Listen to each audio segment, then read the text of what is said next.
time again for Doc Jacques, your Addiction Lifeguard podcast. I am Dr. Jacques de Bruckert, a psychologist, licensed professional counselor, and addiction specialist. If you are suffering from addiction, misery, trauma, whatever it is, I'm here to help. If you're in search of help to try to get your life back together, join me here at Doc Jacques, your Addiction Lifeguard, the Addiction Recovery Podcast.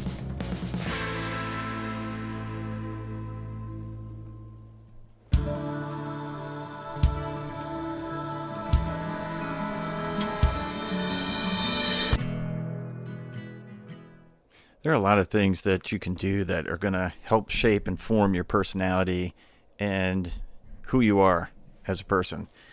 And they can be good and they can be bad. Some of them are good.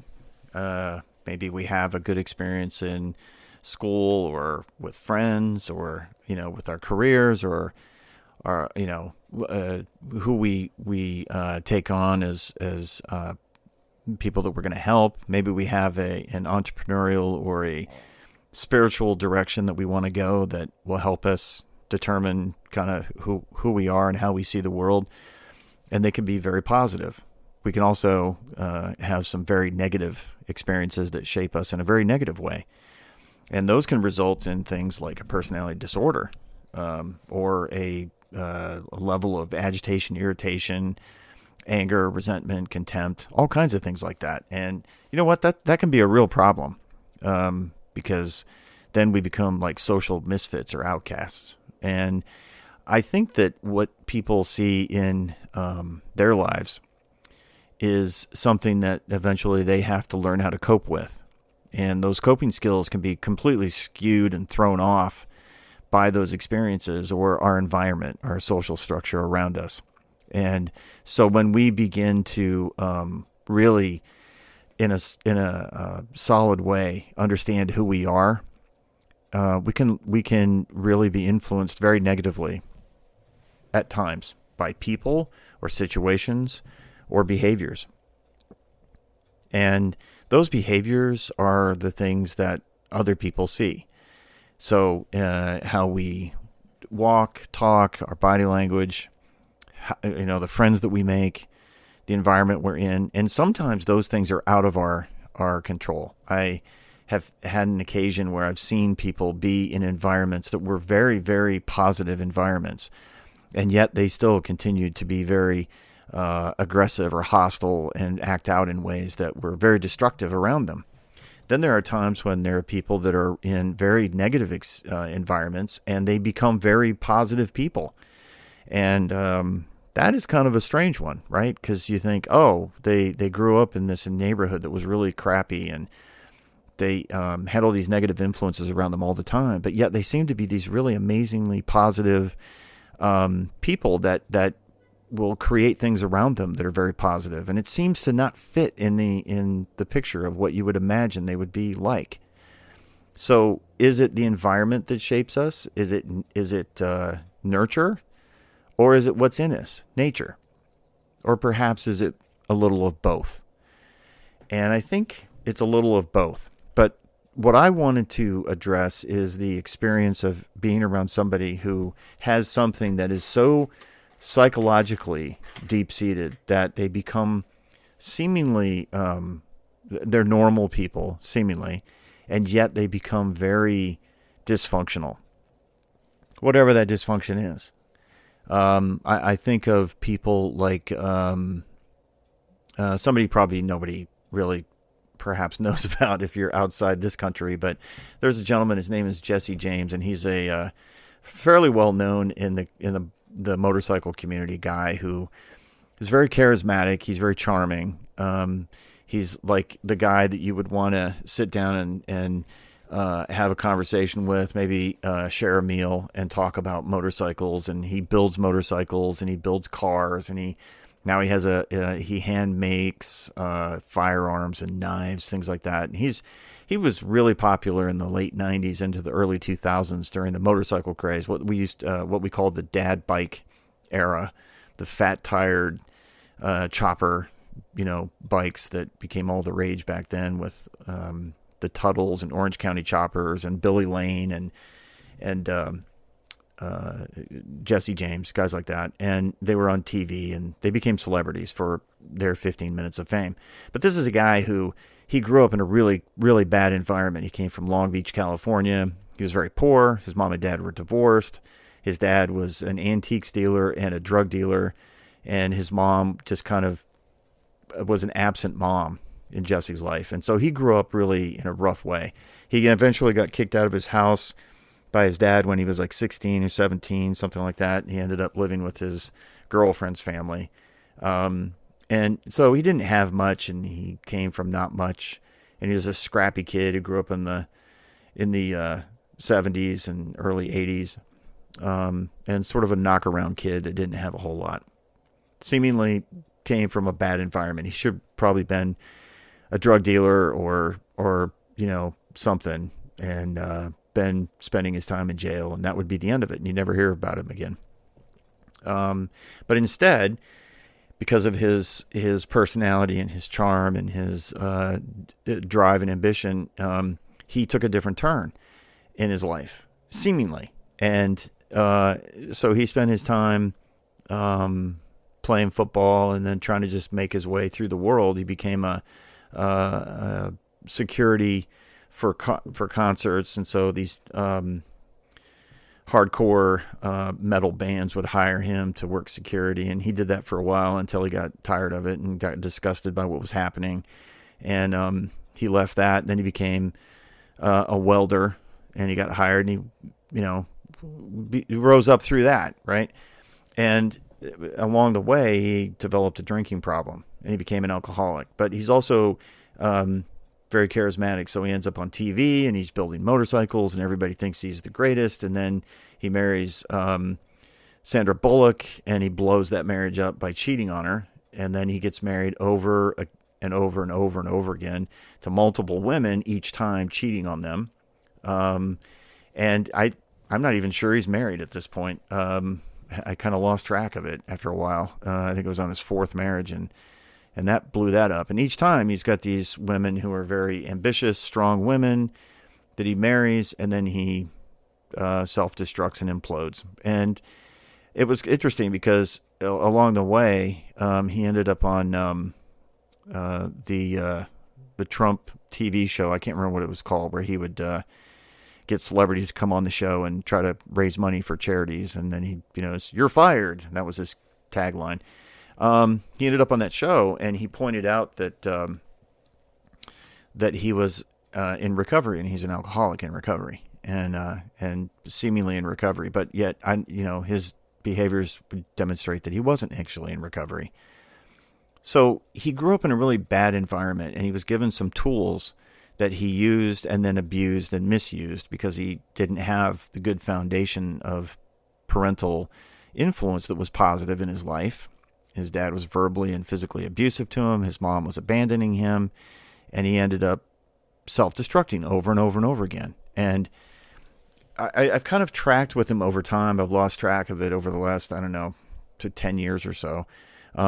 But each time he would try to get a life going, and he would seemingly get it together, and then he'd blow it up. And I think that's probably the experience a lot of people have, is that they do that. They get involved in these experiences in their lives that are very positive, and they throw them away because they think they're not worth what they're getting. They're not worthy of it, or they think that they can't have it. It's not real. And my life was like that in a lot of ways. There were things that I were given, and opportunities that were presented to me that would have been very helpful to me, but I tended to not believe that it was real, or the person had an ulterior motive, because that was kind of how I grew up, was everything had an ulterior motive with my mother. And my father was very verbally abusive to me. And so the experience that I was left with was that, I'm not worthy and nothing's real. So I developed the same kind of destructive habits. And I'll bet many of you have done the same thing. And it's a terrible trap to get into. Did I have, a good foundation of seemingly a good family? Yes, but then at the same time, it was very abusive to an extreme. For my sister too, very extreme physically at the hands of my mother. And so, if these things are hidden from public view, which in my case, they were. If they're hidden from public view, they are invisible to the outside world. And so what we're left with is we keep trying to find some validation or confirmation that what's going on is actually happening. Now, in my case, I grew up with nobody knowing that something was seriously wrong in my house. There were people that were parents of friends that I had when I was, 10, 11, 12 years old, when it really started escalating. They knew something was wrong, and I've been told this by them. They knew something was wrong, but they just didn't know what it was because externally it looked fine. And I think that we present to the world what we would like the world to think of us. We do that with addiction, and that's what causes all the foundation of arrogance that goes on in addicts' lives, is the foundation of, I can't show anything externally that's bad, so I'm going to try to keep it, I'm going to keep presenting something that seems normal when it's not. So our pain and our suffering and the things that are going on with us that plague us become problematic because we don't want anybody to see them. And so we hide. And it comes across to the outside world as arrogance, because when we're hiding something, it's not there, right? Everybody thinks it's not there. It doesn't exist. But in reality, it actually does exist. So then if we do get called on it, like, hey, I see you, or I'm concerned about you, it can be rejected. And so addicts become seemingly very arrogant in how they can conduct themselves in public. And they'll push people away, keep people at bay. They start to manipulate. There's a whole psychopathology around that. But it's like it's a false arrogance. It's interesting because they want help, but they don't know how to ask for it. They don't know how to receive it. They don't trust it, so they don't believe in it. They think that everybody is going to be against them and that there is no out. And it's not until you get to that place where you've either gotten to the point where you're about to lose something you don't want to lose, and so then you start moving towards recovery, or that somebody actually gets to you. Somebody actually is able to crack through that and get you to understand that they actually do see you, and they're like, I see you. And it's at that moment many times when, as an addict, you really start to feel felt. That's one of the reasons I'm constantly trying to get people to go into meetings, AA, NA, OA, whatever A, SA, but the 12-step process, not because I'm trying to force religion on you or faith, because there's a lot of God talk in the rooms, which is helpful and gives you a foundation for spiritual growth, which I'm all for. However, it gives you a sense of belonging, community that accept you, flaws and all, right? And so you can feel felt in the rooms. But the character development of arrogance is something that seems with some people could be sociopathic or even psychopathic. True. There's a lot of narcissism involved in all that, and there's an extreme narcissistic tendency in our society today. The narcissism is off the scales now. But the other issue is that you can be accepted even with your flaws. And as an addict, when you walk into the rooms, many times in the rooms, arrogance reigns supreme, and in rehabs we see it. But it's not foundationally real. Like, they're acting in an arrogant manner. The person is highly insecure, highly traumatized, but they're acting in an arrogant manner. And there's a differentiation between somebody who is truly arrogant and somebody who is an addict who's arrogant. I see them presented to me very differently in my office. When the presentation of arrogance in my office comes from somebody with no addiction, I know that there's an authenticity to that arrogance. There's a real psychopathology to the arrogance. When somebody is an addict and they come in arrogant, their presentation is arrogant, I move away from that. I see you're acting arrogantly, And that's the tool that you're using. It's not who you are. It's the tool that you're using to keep everybody at bay and to keep everybody questioning what's going on around you so you can use. But that's because I'm in the business, right? I'm in the recovery business. So I recognize that. Sometimes others who are like the loved ones, they don't get that. They don't see it as just a tool that's being used that will eventually be put down once the person starts working on their recovery. They see it as an actual long-lasting, everlasting character flaw, which it isn't, but it looks like it is. So if it's a tool that you're using it for a reason, and it's there for a reason. It's a very, very destructive tool. And like any other destructive tool, the user doesn't feel the pain or the impact of the usage of that tool, but the receiver does. So the family member, the loved one, the friend, whoever who's getting blasted by this arrogance gets, it's very off-putting to them.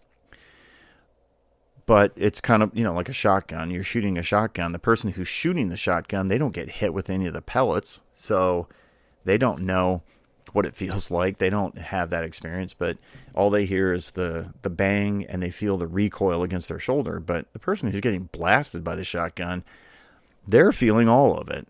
And that's what's happening. So you as an addict, when you're using your arrogance, it's a very effective tool at keeping people away, cutting the noise, destroying the things around you that are there to help you. It's very good at that, but it's very destructive to you.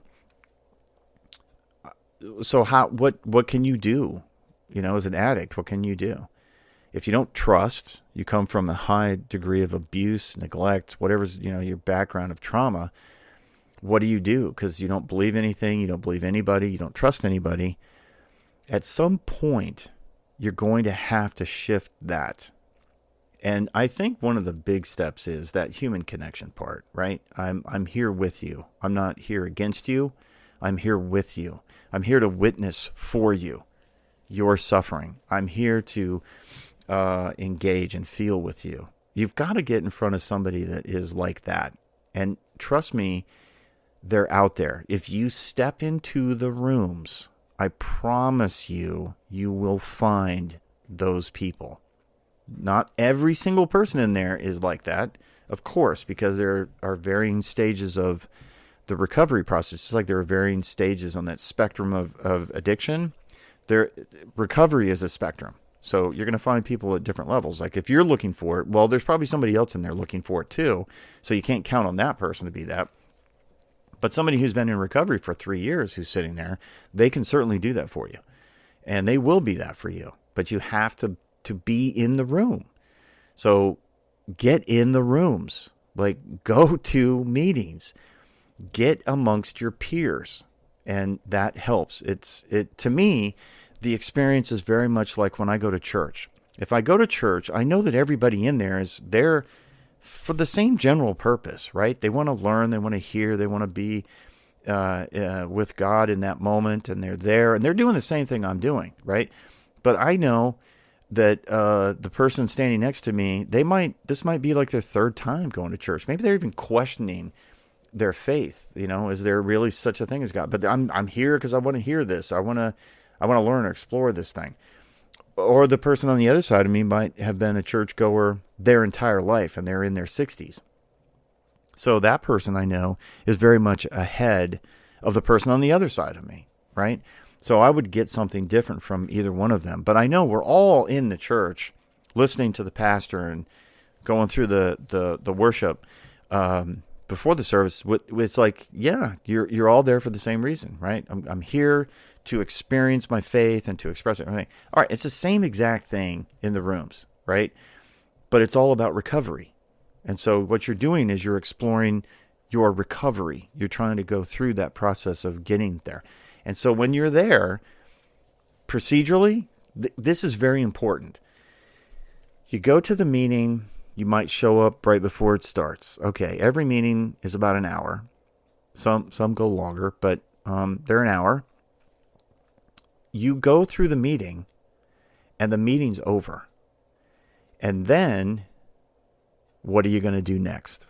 And that's kind of the question is, what do you do after the meeting? Many people, they go to the meeting's over, there's the door, Zoom, bang, they're out. And they go home. Other people will linger after the meeting and do what we call the after meeting. And those are the people that are there to actually get something a bit more out of the experience than just in the moment of the meeting and being able to talk and maybe listen to a speaker. And it's that after meeting that's so vitally important to your recovery, because that's where you're going to meet your peers. That's where you're going to start to confront the openness and your own distrust of others, and you're going to learn to trust people. And so when you go to meetings, it's the after meeting that's important. So I'm saying that to also say that it is important in today's environment of meetings that you not only go to in-person meetings, if you go to remote meetings and you're doing them online, that you also go to in-person meetings, even if it's just one meeting a week or every 2 weeks. If in-person is important, because the after meeting on a virtual meeting essentially doesn't exist, right? It's just a continuation of these experiences of just kind of, maybe you get somebody's phone number or something, you talk to them, but it's not the same at all, right? The human connection part is missing.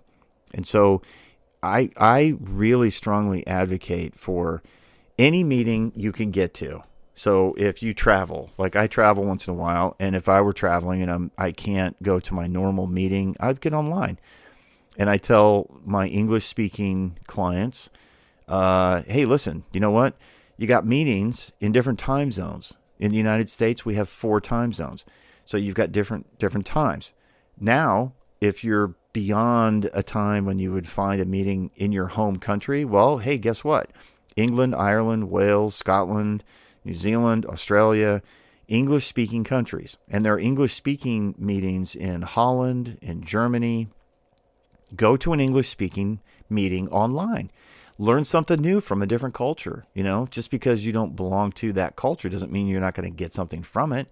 If you have a common language, then you're going to get something from it. Okay? It's going to be a different experience. So you don't have a reason for not going to meetings virtually. You also don't have a reason for not going to meetings locally. And so I'm big on any meeting you can get to, but I'm also bigger on in-person meetings and virtual meetings, not just virtual meetings, because that's not going to be as effective. The other thing is that body language, tone of voice, facial expressions, eye movement, things like that are things that you pick up in meetings. Now, I've been to meetings where everybody faces forward towards a single person. I've been in meetings where people are on opposite sides of the room facing each other in rows. I've been to meetings where it's a circle, which is typically what they demonstrate as the standard meeting. If you watch movies or TV, they will always show everybody sitting in a circle in a slightly darkened room, all holding a cup of coffee, sitting in chairs. And that is very rare. I've not seen that. Actually, I've never seen that in a meeting. Everybody's either sitting on chairs and couches and they're just kind of in the basement of the church, or they're in the configuration I'm talking about, where they're all facing the presenter, or they're facing each other from opposite sides of the room. That's more commonly what you find. But I'm a big advocate of both, because you need that experience of connectivity and trust. You need to feel felt. That's the most important part of meetings from my perspective. Oh my gosh, has it already been a half an hour? I hope you got something out of this. I didn't mean to talk so much that it seemed like a very short amount of time went by. Hey, listen, if you're trying to get into recovery, reach out to me. I can help. And if you don't want to reach out to me, go find a counselor. Go to rehab. But do something to work on your recovery, because it is not worth ending your life to save your addiction. It's really not. Work on getting into recovery. Work hard. be consistent, and have a lot of resolve. But get the help, okay? But I have enjoyed talking to you about recovery. So, until the next episode of Doc Jock, your addiction lifeguard, this is Doc Jock saying, see ya.